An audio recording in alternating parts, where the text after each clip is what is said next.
I just invite people to consider that you actually can create and be the architect of your work environment in a way that promotes peak performance and flourishing for lawyers. So you don't have to sit back and think, I'm out of control, I can't do anything about this. No, leadership has the opportunity to create that. You create the organizational culture, you set the tone at the top.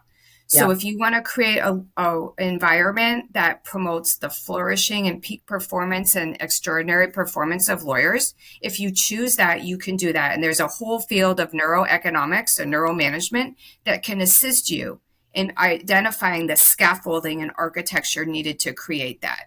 But I would just say, first of all, recognize that you have the authority and power to do it, that it's not something that's so big that you can't touch it, you have no control over it. No, you do. So then the question is, well, what are you going to do with that power that you have as an organizational leader in a law firm or any organization? Well, first of all, recognize that people do their best work under certain circumstances, and they do their worst work or less well in other circumstances. And then you get to create those conditions for people to actually do their best work. All right. So what does that mean? And I would say always partner with your lawyer assistance program because they have so many resources out there that tell you what things, how do people work well? What things can I do? And think about how you manage your teams. You can Mm, also do that as well. One thing I would say, and Joan and I teach about this a lot, is sleep.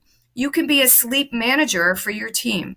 Okay. You can say, I know that you need 7.5 to 9 hours of sleep to do your best work. sure. And so when things, I am the architect of the sleep schedule or the sleep opportunities for my team. And think about how sleep can be something that you can weave into the way you run your litigation teams, the way you run your organization, your tone at the top, and your messaging. It's all there, and you have the power to do it. That's what I would say to law firms these days.